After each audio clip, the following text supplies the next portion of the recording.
자, 이제 2020년 올해 그 공인노무사 2차 민사소송법 전체적인 총평을 좀 진행해 보도록 하겠습니다. 일단 이제 뭐 전체 총평은 기본적으로 이제 문제 1문의 사례형 문제의 경우에는 여러분들께서 이제 많이들 일단 이제 뭐 준비를 하셨을 것이고, 그 다음에 뭐 그렇게 어렵지 않은 출제였었습니다. 1문은. 문제 1문, 물음 1, 그 다음에 물음 2 합해가지고 뭐 충분히 여러분들 잘 쓰실 수 있을 만한 그런 문제가 이제 출제가 되었었고요. 그 다음에 다만, 단문 2문과 그 다음에 단문 3문의 경우에 있어서는 아마도 이제 실제 시험장에서는 여러분들께서 막바로 쭉 이렇게 이어가지고 기분 좋을 만큼 그렇게 이제 그 잘 구성을 하셨을 수도 있고, 그 다음에 좀 그렇지 못했을 수도 있습니다. 그래서 결국 이제 올해 민사소송법 공인노무사 2차 시험 문제의 경우에 있어서는 여러분들께서 이제 단문을 어떻게 쓰셨는지 그것에 따라서 조금 이제 약간 이제 점수의 등락이 좀 있을 수 있을 것으로 보입니다. 다만 일단 이제 단문 중에서 크게 두 문제, 첫 번째의 경우에 있어서는 뭐 단문 중 성명 의무, 한마디로 이제 성명권과 그 다음에 이제 소위 개정도입되어 있는 지적 의무, 그 부분을 이제 여러분들께서 어느 정도 이제 대비하실 수 있었지 않을까. 그 다음에 두 번째, 그 이외에도 이제 그 필수 공동소송과 관련된 유사 필수 공동소송, 그것을 이제 뭐 기본 수업 시간에도 말씀드렸었습니다. 유사 필수 공동소송의 경우에 있어서는 좀 이제 대비가 필요하다라고 말씀드렸었던 영역인데, 그 부분은 이제 여러분들께서 어느 정도 쓰셨는지, 아마도 이제 단문 3문의 경우에 있어서는 시간도 쫓기시고, 그 다음에 이제 마지막 문제다 보니까, 그 다음에 이제 목차 잡기가 조금은 까다롭지 않았을까 싶습니다. 그걸 제외하고는 문제 1문의 경우에는 평이하게 출제가 됐기 때문에 여러분들께서 이제 어느 정도는 득점이 될 수 있지 않았을까 생각은 드는데요. 다만 약간의 문제에 함정이 있었던 것을 여러분들께서 이제 캐치하셨는지 그 부분이 좀 문제가 될 수 있을 것으로 보입니다. 일단 이제 우리의 경우에 있어서는 연기에서부터 그 이후에 이제 마지막 라운드까지 많이들 우리가 연습을 했었었는데, 그런데 가장 중요한 것은 기본이었죠. 기본의 출제가 되었었던 가장 대표적인 문제라고 얘기를 할 수 있습니다. 자, 이제 문제로 한번 들어가 보도록 하겠습니다. 먼저 문제 1의 경우에 각, 그 다음에 주소 수원, 그 다음에 을은 주소가 대구이다. 그런데 매물이 대전 소재 부동산이다. 자, 그렇게 매매계약을 체결했고 매매 대금 이것을 받지 못해서 결국 그 지급을 구하는 소를 갑이 원고가 되어서 을을 피고로 하여 소를 제기했다.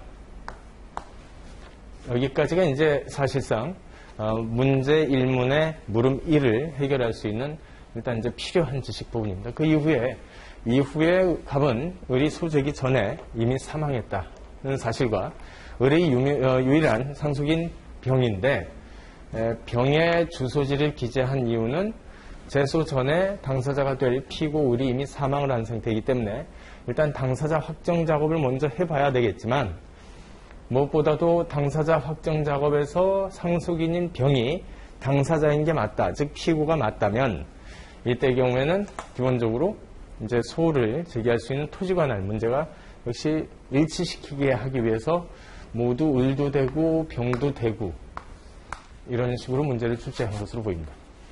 어찌됐건 이 이후의 이야기는 문제 1문의 물음 2와 관련된 문제이고, 그 다음에 앞부분에 있어서의 여기까지는 이제 물음 1과 관련된 부분입니다. 자, 그걸 가지고 일단 이제 칠판에 잠깐 보시면 원고 갑이다. 그 다음에 주소지는 수원이다. 그 다음에 피고 을로 당사자 확정을 할지 아니면 병으로 당사자 확정 작업을 할지 여부는 또 문제이지만, 그럼에도 불구하고 일단 관할과 관련돼서는 큰 문제 없는 것으로 처리를 하겠다. 왜냐하면 모두 대구 사시는 분들이니까. 그리고 일단 이 사건의 경우에 있어서는 매매대금 지급 청구의 소, 이다. 그런데 다만 부동산, 즉 토지 매매와 관련된 소송이다. 자, 여기까지가 이제 그 중에서도 이 토지는 지금 현재 대전이죠. 자, 그것과 관련된 이제 이야기입니다. 그래서 본격적으로 물음 1문으로 한번 확인을 해보면, 물음 1문의 경우에 병은 변론기일날 출석을 했고 위 매매대금은 모두 지급되었으므로 갑의 이 사건 소에 대해서 청구 기각을 구합니다. 라는 진술을 한 상태이다. 이 법원에 관할이 인정이 될까? 바로 여기까지 청구 기각을 구합니다. 라는 진술. 이것만 생각을 한다면 여러분들께서는 아마 이 문제 자체를 가지고는 막바로 변론 관할이 떠오르셨을 겁니다. 그래서 혹시 이 진술한 것이 변론 관할에 해당되는지 이걸 막바로 들어가실 게 아니라, 자, 법이 정하고 있는 법정 관할이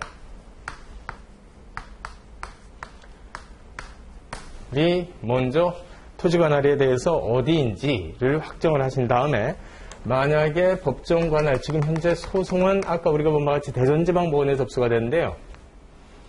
자, 대전지법에 소가 접수된 사건인데, 대전지방법원에 먼저 정당한 법정 관할이 있는지를 확정해 보시고, 그 다음에 두 번째, 만약에 법정 관할이 없다면 이때는 혹시 거동관할 형태로서의 변론 관할이 인정될 수 있는 것인지와 관련된, 크게 본다면 두 묶음의 문제가 결합 출제가 된 겁니다. 자, 먼저 법정 관할에서부터 살펴보는 겁니다. 자, 먼저 우리가 토지 관할과 관련된 법정 관할, 일단 할 때 먼저 보통재판적을 생각해 봤다. 자, 보통재판적은 피고를 기준으로 보는데, 피고가 지금 대구에 사시는 분이니까 이 사건 보통재판적은 대구에 있고, 따라서 대구지방법원에 소를 제기할 수 있는 것으로 보입니다. 그 이외에 이제 특별재판적이 있는지를 생각해 보자. 먼저 이 사건은 매매대금지급청구의소라고 하는 금전지급청구의소에 해당되기 때문에 의무이행지, 특별재판적, 원칙적으로 금전지급청구의 경우에는 일단 지참채무가 원칙이다 보니까 원고 채권자, 주소지관할지방법원에 소를 제기할 수 있을 것으로 보인다. 그래서 여기까지 확인을 해본 결과 이 사건은 대구지방법원과 수원지방법원에 일단 관할이 있는 것으로 보입니다. 그런데 그 이외에 또 다른 특별재판적이 있는지를 봤더니 혹시 이게 부동산과 관련된 것이기 때문에 부동산에 관한 특별재판적, 이것이 인정될 수 있겠느냐, 이것이 문제가 되었다. 그래서 지금 이 사건의 경우에는 부동산과 관련은 되어 있지만 부동산 자체를 그 목적으로 한 것은 아니고, 대신에 이 부동산과 관련된 계약에 반대급부 청구를 하고 있는 거죠.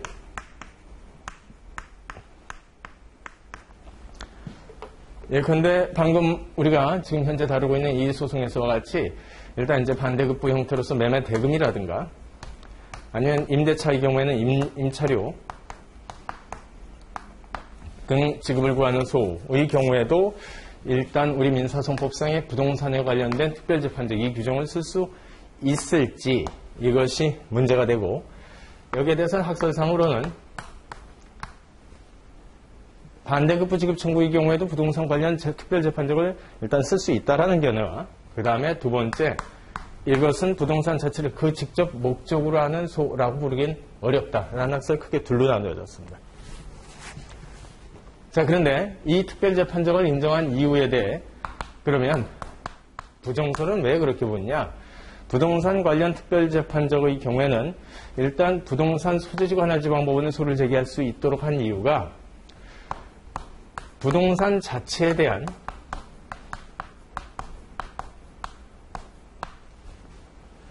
특수성,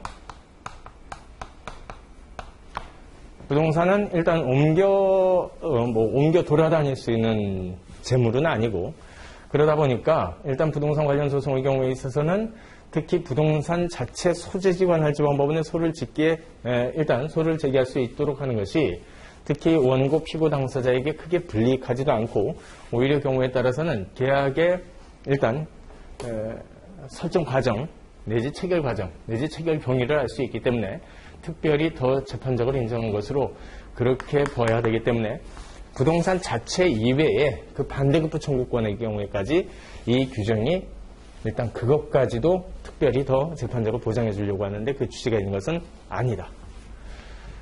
자, 여기에 대해서 일단 판례에는 명확하게 나와 있는 것은 없다 보니까 우리가 검토 견해를 가지고 기본적으로 이제 부동산 자체 이외의 그 반대급부 청구의 경우에 있어서는 이 특별재판적 관련 규정을 일단 적용할 수 없다라는 식으로 여러분들께서 검토 견해를 쓰시고 그 다음에 사안을 적용해 본 결과 어찌되었건 지금 현재 이 규정 특별재판적을 쓰지 못한다면 결국 여기까지 소결론을 잡아본 결과 이 사건 소는 원고 주소지에 해당되는 대구지방법원 그 다음에 피고 주소지에 해당되는 수원지방법원 여기에 법정 관할이 있는 것으로 보이고 부동산 소재지에 해당이 되는 대전지방법원 여기에는 최종적으로 재판적이 없는 것으로 보인다. 그러다 보니까 결국 첫 번째 논의 구조에서 할 수 있는 이야기는 대전지방법원에 관할 없다. 법정 관할은 없더라. 라고 쓰시면 됩니다. 그런데 법정 관할이 없을 때라도 만약에 이 관할이 임의 관할과 관련된 것이라면 우리 민사손법상 전속관할의 경우에는 민사손법 규정 자체에 전속관할로 한다라고 하는 명문 규정이 있을 때에만 전속관할이기 때문에 지금 현재 우리가 배우고 있는 이 재판적과 관련된 이 관할, 토지관할들은 대부분의 경우가 임의관할이라고 말씀드렸었습니다. 그래서 결국 임의관할에 해당이 되는 것이고 그렇다면 변론관할 검토할 수가 있는 것이다. 자, 우리 민사손법상 정해져 있는 변론관할이 인정될 수 있기 위해서는 첫 번째, 임의관할 문제여야 되고 방금 본 바와 같이 그 다음에 두 번째, 임의관할이 법이 정해져 있는 바와 다른 곳, 즉 관할 없는 곳에 소가 들어가야 되고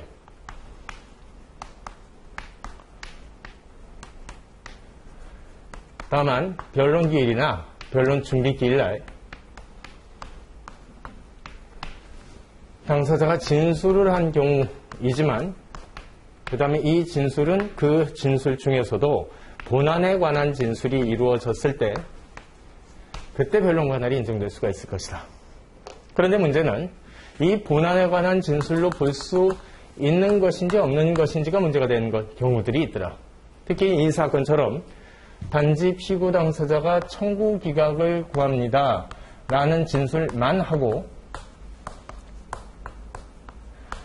더 나아가서 변론을 구체적으로 진행하지 않았을 때 청구 기각만 이와 같이 구하는 이 진술만을 한 경우 어떻게 되는지에 대해서 학설상으로는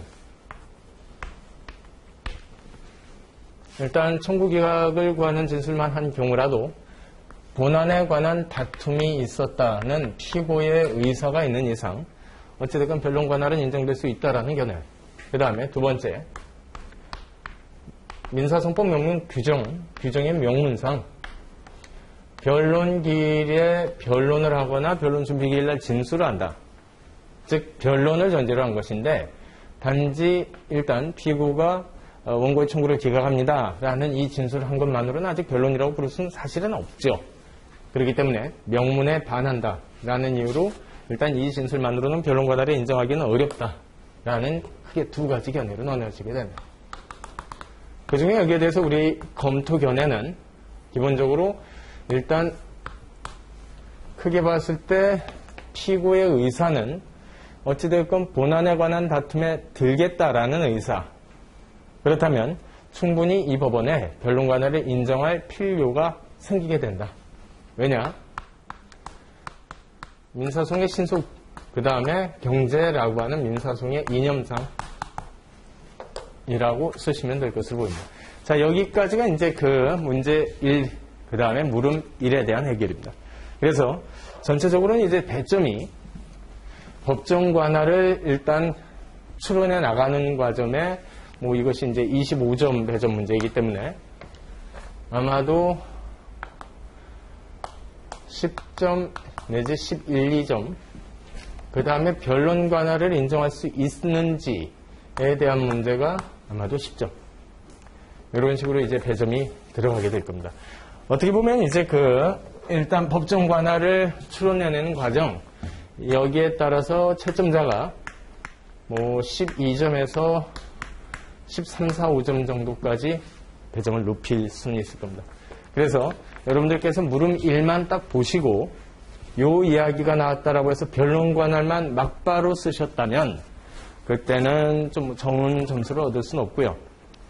법정 관할을 처음부터 다 여러분들께서 확인을 했어야 되는 그런 문제입니다. 그래서 지금 본바 같이 법정 관할 중에서도 보통재판적, 특별재판적, 그 중에서도 부동산과 관련된 특별재판적 요 논의를 혹시 시험장에서 안 쓰셨을 수도 있는데 어차피 안 되다 보니까 그래도 꼭 쓰셨어야 되는 문제라고 생각하시면 됩니다. 자, 여기까지가 이제 문제 1, 그 다음에 물음 1에 대한 해설이라고 얘기를 할 수 있고요. 뭐 문제 자체는 굉장히 좀 평이해 보이지만 방금 말씀드린 바와 같이 여러분들께서 시험장에서 법정관할, 그 다음에 법정관할 관련돼서 특히 특별재판적 중에 부동산과 관련된 특별재판적 이야기까지 온전히 다 쓰시고 마지막에 변론관할 이야기를 다 쓰셨어야 되는데 어떻게 쓰셨을지는 잘 모르겠습니다만 우리는 이제 이와 비슷한 문제들을 단문 사례를 통해 가지고 많이들 연습했었기 때문에 잘 쓰셨으리라 그렇게 이제 믿겠습니다. 자, 어찌됐건 물음 1은 여기서 이제 모두 끝내는 것으로 하고 그 다음에 이제 물음 2로 들어갑니다. 자, 물음 2 들어가기 앞서서 다시 한번 문제를 보시면 아까도 말씀드린 바와 같이 자, 을을 상대로 소를 제기했는데 소 제기 전에 그분이 사망하셨다. 제소전 사망 사건 문제이죠. 우리 많이 다루었었습니다. 많이들 연습하셨을 것이고 자, 그리고 을의 상속인 중에 유일한 사람이 병일하신 분이 상속인이셨다. 자, 그래서 지금 현재 문제 전제는 소송 진행 중에 갑은 피고를 병으로 좀 바꾸는 신청이라는 표현을 썼습니다. 그리고 이 바꾸는 신청의 구체적인 내용을 우리는 당사자 표시정정이라고 법원은 받아들였고 그래서 병으로 바꿔줬다. 표시정정 형태로서. 자, 그러면서 이제 문제가 시작이 되는 겁니다. 물음 2입니다. 물음 2에서 바뀐 피고 병은 이 사건 법원의 당사 표시정정은 부적법하다고 피고 병이 주장을 하더라. 그래서 이제 병의 이 주장이 타당할까 부분이었었습니다. 결론은 여러분들이 이제 바로 나오셨죠. 실제 굉장히 우리가 많이 연습을 했었던 내용이기 때문에 뭐 여러분들이 이 부분을 뭐 이렇게 틀렸을 거라고 생각하지는 않습니다. 제소전 사망 문제는 많이들 연습했었으니까.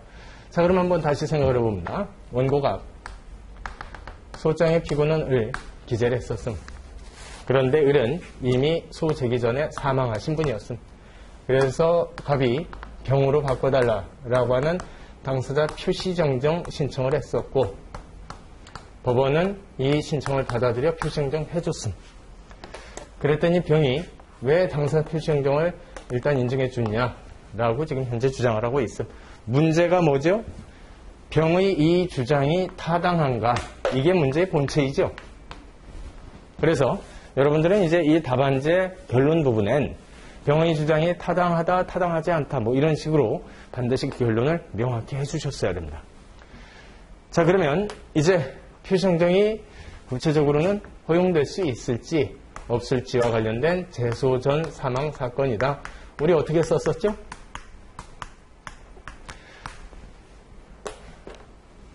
먼저 이 사건 문제 소재는 그렇고 두 번째, 먼저 제소전 사망 사건의 경우에는 당사자 확정 작업부터 한다고 얘기를 했었죠.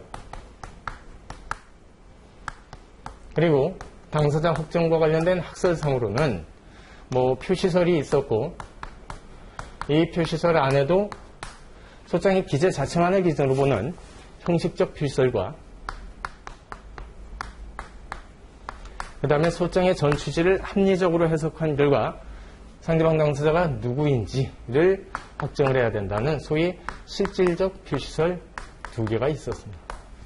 그 이외에 원고나 법원의 의사를 기준으로 본다는 의사설, 그 다음에 실제 소송 절차에서 소송 행위를 누가 했었는지를 기준으로 보자는 행동설, 그 다음에 소위 규범분류설이라는 학설이 있었습니다.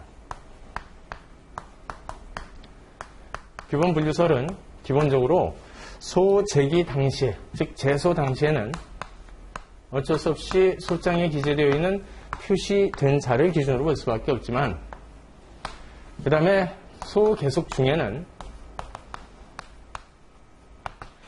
절차권 보장을 누가 받았는지, 그래서 소송행위를 누가 했는지를 기준으로 판단을 하자. 즉 행동설과 비슷한 그러한 결론을 내는 학설이었었습니다. 이 중에 우리 판례의 태도는 너무나 잘 알고 있습니다. 실질적 표시설의 입장이 있더라. 그래서 판례에 따랐을 때 소장의 전 취지를 합리적으로 해석한 결과 누가 정당한 당사자인지를 기준으로 확정해야 될 것이다. 자, 그러다 보니까 일단 여기서 이제 문제가 생긴다라고 얘기를 했었죠. 종래 일단 답안지의 경우에는 표시설 중 형식설을 기준으로 본다면, 형식적 표시설을 기준으로 본다면 표시된 자는 어찌됐건 을이니까 을이 당사자. 그리고 실질적 표시설에 대해서는 을이라고 하는 견해와 그 다음에 소장의 전 취지를 합리적으로 읽어본다면 사실상 상속인을 당사자로 해서라도 일단 소송을 할 것이 일단 기본적으로 표시된 것이라고 볼 수 있지 않겠느냐. 소장의 전 취지를 합리적으로 해석한다면. 따라서 병이라고 하는 크게 2개의 견해가 성립될 수 있다. 그 얘기를 했었습니다. 그래서 옛날 견해대로라면 형식적 표시를 기준으로 이렇게 봤었고, 그 다음에 의사설에 따른다면 이때는 이 사람을 피고라고 해야 될 것이다. 나머지 학설은 크게 신경 쓰지 말자라고 얘기를 했었습니다. 그런데 의사설에 따랐을 때 병에서 다시 병으로 서류를 기재 바꾸는 것은 당사자 표시정정으로 가능하다. 왜냐? 당사자의 동일성이 인정이 되기 때문에. 그런데 만약에 피고를 을로 본다면 을에서 병으로 바꾸는 것은 단순한 표시만 정정을 하는 것이 아니라 이것은 당사자 자체를 변경시키는 당사자 변경, 그리고 당사자 변경과 관련돼서 우리 민사소송법상 규정되어 있는 것으로는 피고 경정 제도가 있다 보니까 그걸 활용해야 된다. 왜냐? 당사자의 동일성이 인정되지 않으니까. 이렇게 얘기를 했었습니다.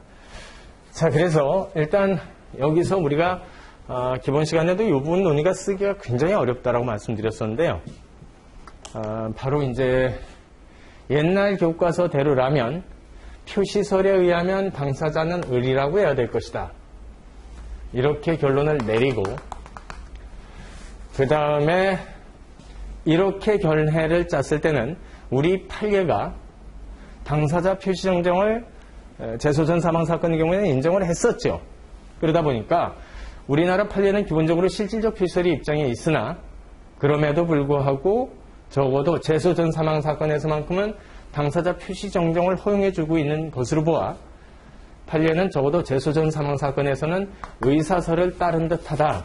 이런 식으로 일단 답안지를 쓰는 방법과, 이제는 아니다, 실질적 표시설에 의해서도 당사자는 충분히 병이 될 수가 있는 것이다. 따라서 병에서 다시 병으로 바꾸는 충분히 당사 표시정정 활용할 수 있는 것이다. 라는 두 번째 답안을 기재하는 방법, 사실 모두 가능합니다. 따라서 옛날 종래 수험서대로 이런 형태로서 쓰실지 아니면 이런 형태로서 쓰실지는 일단 여러분들께서 선택을 하셔야 될 문제이다. 그 얘기를 했었습니다. 자, 그런데 일단 나간 표준 답안의 경우에는 실질적 표시설에 의해도 충분히 상속인이 충분히 합리적으로 해석을 한다면 소장을 당사자라고 볼 수 있다. 이렇게 쓰시고, 그 다음에 두 번째 당사 확정과 관련된 이야기가 끝나면 그 다음 논의가 바로 당사자 보정 방법이죠. 보정 방법으로 당사자 변경 조처해야 될 것인지 아니면 표시 정정으로도 가능한 것인지 이것과 관련된 논의를 쓰셔야 된다고요. 물론 여러분들이 이제 답안지 중에는 2번 당사자 확정 작업과 그에 따른 보정 방법을 합쳐서 쓰시는 경우들도 있는데 뭐 상관없습니다. 이 내용의 뜻이 기재가 되어 있다면 그리고 논리적으로 충분히 납득할 수 있다면 자 그래서 결국 우리나라 판례 태도는 보정 방법 중에 학설상으로는 당사자 변경설도 있고 그 다음에 학설상으로는 표시정정 가능설도 있는데 우리 판례는 재소 전 사망 사건의 경우에 표시정정을 허용해주고 있더라. 이런 식으로 결론이 나왔을 겁니다. 따라서 대부분의 경우에 있어서는 실질적 표시설로 가시고요. 그 다음에 당사자 확정은 병으로 하시는 게 일단 여러분들께서 가장 좋은 득점을 받으실 수 있는 전제가 될 겁니다. 그리고 병에서 병으로 바꾸는 것이기 때문에 이것은 단순히 표시상 정정만으로도 가능하다. 이렇게 판례에 따라서 결론을 내시면 될 것으로 보이고요. 그래서 이 사건 결론의 경우에 물음은 병이 이 표시정정 부적법했다라고 주장을 한 것에 대해 아니다. 이건 적법하다. 그래서 법원은 적법했다. 표시정정을 허용했었던 법원은 적법한 행위를 한 것이고 따라서 이것이 위법하다라고 주장했었던 병의 주장은 타당하지 않다. 이런 식으로 결론을 내어주셨으면 될 것으로 보입니다. 재소 전 사망 사건의 경우에는 너무나 우리가 유명한 문제이고 그 다음에 많이들 연습을 했었기 때문에 여러분들께서 이 논의 과정을 안 그래도 잘 쓰시지 않았을까라고 생각을 합니다. 자, 여기까지가 문제 1문 사례형 문제에 물음 1과 그 다음에 물음 2라고 하는 크게 봤을 때는 50점짜리 첫 문제입니다. 자, 이제 다시 돌아와 보면 물음 1 충분히 우리가 쓸 수 있는 가장 기본적인 문제였죠. 두 번째 물음 2 수업 시간에 계속해서 많이 연습을 했었죠. 모의고사에서도 다뤄봤고요. 그래서 전체적으로 사례형 올해 2020년 사례형 문제의 경우에는 문제 1번이건 물음 1번이건 물음 2번이건 모두 전체적으로 무난했다. 다만 혹시 여러분들이 쓰실 때 물음 1에서는 결론 관할만 이 부분만 보시고 결론 관할만 썼다. 그러지 않았기를. 그 다음에 두 번째, 이문의 경우에는 일단 답안 기재하는 방법이 크게 두 가지 방식이 있다라고 얘기를 했었죠. 그 중에 여러분들께서 논리에 맞춰서 쓰시고, 그 다음에 판례의 태도는 명확해야 되니까요. 그렇죠? 우리 판례는 재소정 사망 사건의 경우에 당사 표정정을 허용해주고 있으니까 그쪽으로 견해를 잡으신 다음에 병의 주장은 타당하지 않더라. 라고 결론을 내어주셨으면 어느 정도 고득점을 받지 않았을까 생각합니다. 자, 여기까지 해서 일단 이제 사례형 문제 해결을 모두 끝내는 것으로 하겠습니다. 그 이외에는 이제 그 단문 문제이고요. 자, 1문의 경우에는 단문 문제. 첫 번째 경우에는 성명 의무. 그 다음에 두 번째 경우에는 유사 필속 공동소송과 관련된 이야기입니다. 자, 성명 이게 왜 권이 아니라 의무라고 출제를 했을까? 자, 우리 민사선법 136조를 기준으로 본다면 성명권과 관련된 명문 규정이 있는데 136조 제1항을 기준으로 본다면 당사자의 일단 이제 법률상 또는 사실상 진술이 에 대해서 재판장은 일정한 질문, 그 다음에 증명 촉구를 할 수 있다고 이야기를 했었습니다. 그 이외에 136조의 제4항의 경우에는 그 중에서도 법률상 사항에 관해서만큼은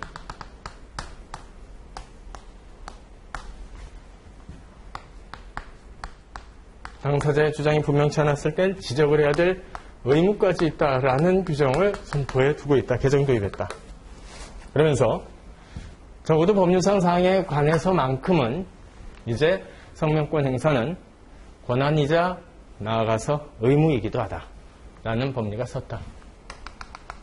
그래서 지적 의무를 쓰셔야 되는 게 이 문제의 골자이기도 하고, 그 이외에 또 역시 할 수 있다라고 해도 경우에 따라서는 꼭 해야 되는 경우도 있긴 있더라. 그 중에 소위 판례들이 좀 나왔었습니다. 이 두 개를 모두 묶는다면 판례들. 그래서 판례상으로는 우리가 소극적 성명, 적극적 성명이 있었을 때 그 중에 적극적 성명 중에서도 성명을 반드시 해야 될 의무까지 되는 경우, 뭐 토지 임대차 사건 기억나시죠? 이러한 것들을 여러분들께서 이제 써주셨어야 되는 겁니다. 그러면서 결국 이제 답안지를 쓴다면 먼저 136조의 성명권 자체에 대해서 한 토막, 그 다음에 두 번째 성명권의 종류에 대해서 또 역시 소극적 성명, 적극적 성명 나눠서 한 토막, 그 다음에 이제 세 번째 성명의 대상은 무엇인가 고 했을 때 소송에서 문제가 될 수 있는 법률상 진술이나 그 다음에 사실상 진술이라면 어느 단계에서 어떤 내용이건 모두 그 대상이 될 수 있다라는 것. 그 다음에 네 번째 성명 의무까지 인정될 수 있는 것은 어떤 경우가 있는지 를 쓰시고, 다섯 번째 그게 좀 불안하시다면 개정 도입되어 있었던 지적 의무, 이것을 여러분들께서 이제 답안에 맞춰서 쓰셨으면 됐습니다. 그렇죠? 자, 그러면 일단 이제 여기까지가 성명 의무와 관련된 것이고, 단문 사례집에 충분히 있었죠? 그러니까 여러분들께서 거기에서 비춰 혹시 답안을 구성하셨다면 일정 부분 득점을 할 수 있을 거라고 생각합니다. 하지만 사실상 실제 답안 작성을 할 때 시험장에서는 약간 까다롭겠다. 약간 난이도가, 무엇보다도 여기서 말하는 난이도란 결국 답안 구성을 하기가 조금은 어려웠겠다. 왜냐? 이 테마는 교과서에 따라서 이제 쓰는 방법이 각 다르거든요. 그러다 보니까 답안 구성이 조금 통일화되어 있지는 않은 부분이기 때문에 여러분들이 말 그대로 통일화되어 있지 않은 일단 질문의 경우에는 여러분들이 쓰신 양만큼 점수가 나오신다. 그 생각하시면 됩니다. 자, 그 다음에 이제 단문 두 번째의 경우에는 유사필속 공동소송에 대해서 써보실 것이라고 얘기를 했었습니다. 자, 먼저 이런 경우에는 필속 공동소송 먼저 쓰고 그 다음에 생각해보고 그 다음에 유사필속 공동소송 이것을 나눠서 생각한다라고 얘기를 했었죠. 그래서 먼저 답안 구성을 할 때 필속 공동소송이란 합의를 확정의 재판이 필요한 소송이다. 그 다음에 두 번째, 필수적 공동소송의 종류 안으로 우리가 알듯이 고유필속 공동소송과 유사필속 공동소송의 두 개가 있더라.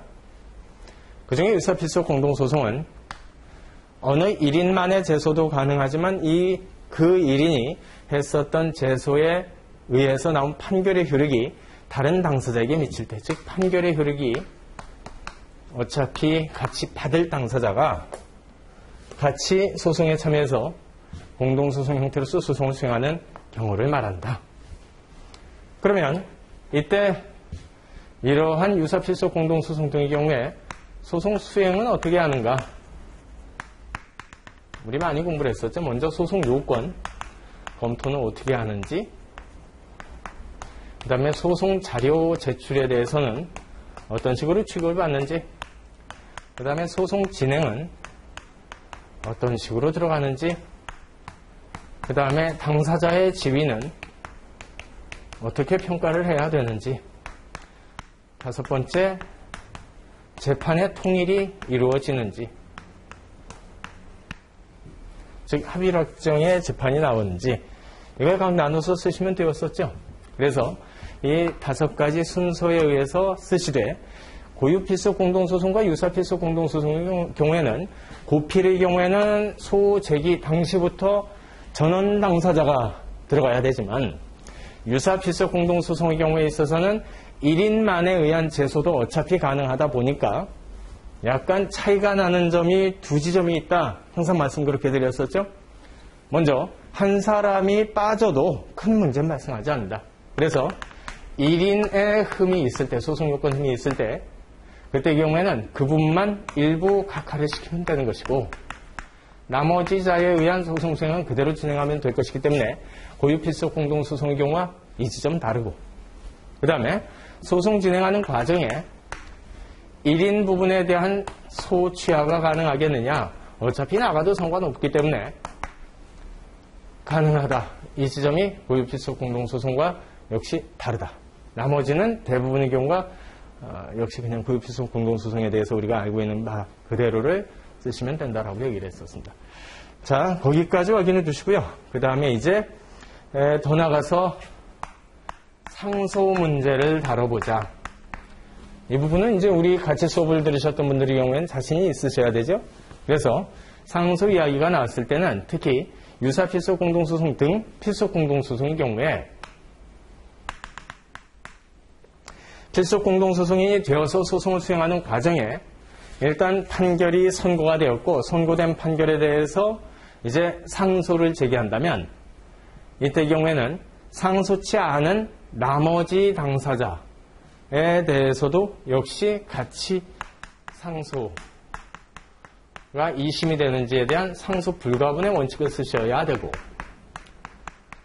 두 번째 상소 불가분 통과하고 나면 즉 전부 이심 전부 차단이라고 하는 이 결론 나오고 나면 심판 범위 무슨 말이었었죠? 심판 범위 이야기 있을 때는 즉 불이익 변경 금지 원칙을 적용해야 되는지 이걸 쓰셨어야 되죠? 그래서 결론은요. 불이익 변경 금지 원칙이 적용이 배제된다. 따라서 전부가 심판 대상으로 떠오른다.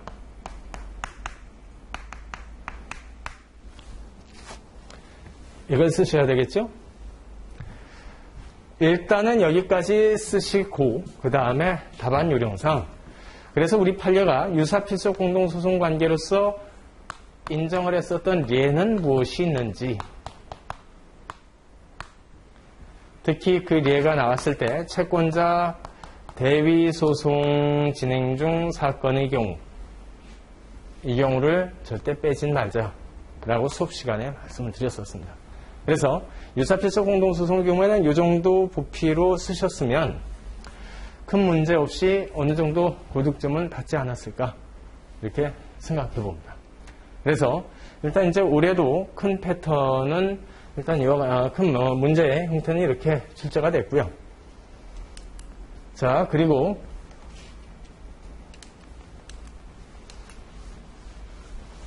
전체적으로 이제 문제를 다시 확인을 해본다면 뭐 1문의 경우에는 무리 없이 좀 약간 쉬운 출제가 이루어졌고 2문 단문의 경우에 좀 어렵지요. 그 다음에 세 번째 물음은 예나 마찬가지로 민사소송법의 끝부분들이죠. 뒷부분들. 지난 해까지는 주로 이제 참가 소송을 많이 단문으로 내다가 지난 해까지 해가지고 거의 참가 부분은 다 끝났기 때문에 제가 수업 시간에 말씀드렸던 적이 있을 겁니다. 이제는 유사필속 공동소송 정도가 단문으로 물어볼 수 있을 것 같습니다. 라고 수업 시간에 말씀드렸었는데 아니나 다를까 단문으로 유사필속 공동소송이 뒷부분에서 출제가 된 것으로 보입니다. 그렇죠? 자, 그래서 일단 전체적으로는 문제가 굉장히 일단 이제 가다듬어졌다. 그 다음에 방향은 잘 잡혀졌다라고 생각이 듭니다. 여기까지 여러분들께서 이제 이번 시험 치르시고 일단 이제 수고들 많으셨고요. 그 다음에 잘들 작성하지 않았을까라고 기대하고 있습니다. 수고 많으셨고 이상 이와 같이 해서 이제 올해 2020년 공인농사 민사소송법 전체 총평과 그 다음에 문제풀이를 말씀드렸습니다. 수고하셨습니다.